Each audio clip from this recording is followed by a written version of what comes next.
Baik. Apa itu? Takriri. Di antara takrir itu maknanya endorsement ataupun persetujuan Nabi ya, atau komen Nabi, respon Nabi terhadap satu perbuatan yang dilakukan oleh para sahabat. Para sahabat melakukan sesuatu sama ada disaksikan oleh Nabi sallallahu alaihi wasallam ataupun mereka melaporkan kepada Rasul sallallahu alaihi wasallam. Satu contoh umpamanya di antara contoh Nabi menyatakan waktu itu Rasulullah SAW menyuruh para sahabat untuk memerangi orang Yahudi Bani Quraidah. Nabi setelah waktu zuhur menjelang datang waktu asar.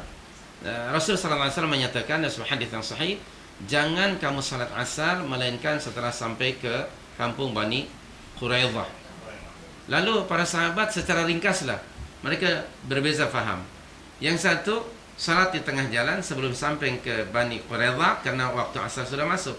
Yang satu memahami jangan salat kecuali dah sampai ke sana. Jadi mereka tidak salat asar sehingga habis waktu salat asar, karena Nabi kata sehingga di sampai kampung tu baru kamu salat. Lalu peristiwa itu disampaikan oleh kedua-dua kelompok para sahabat kepada Nabi.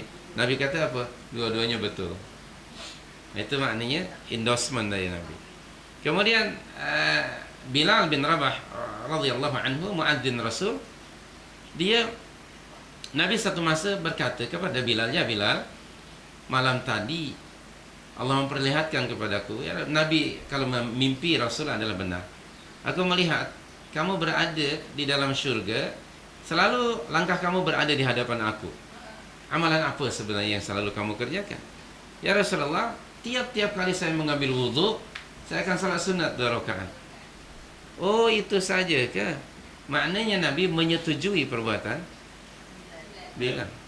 Lalu Bilal dalam salat subuh ada ucapan as-salatu khairum minan naum.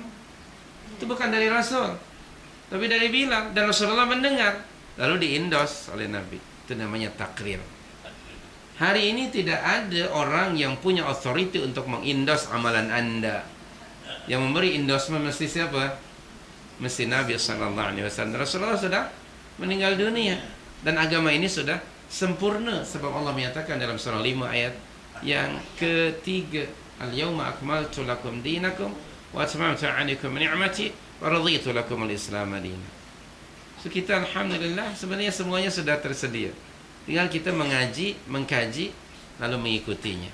Semoga Allah memberikan taufik kepada saya dan anda sekalian dalam mengikuti dan berpegang dengan sunnah Nabi sallallahu alaihi wasallam. Masih panjang perjalanan kita. Ini baru muqaddimah. Minta maaf ya, ini baru muqaddimah dan sudah lenguh. Okey. Wallahu a'lam. Saya harap anda sabar, kerana tadi surah wal asri pun wa tawassaubis sabr ya. Kalau tidak sabar dalam menuntut ilmu, memang kita tidak akan ke mana. Bahkan satu masa nanti saya akan juga sharing pada masa yang akan datang how to get rahmat Allah dan yakni bantuan dari Allah ketika kita belajar. Saya akan bagi ayatnya nanti biiznillah pada masa yang akan datang. Kalau anda biarkan saya bercakap, saya tidak akan berhenti. Dan selagi ada saya, Quran jangan ditutup. Selalu kita buka ya.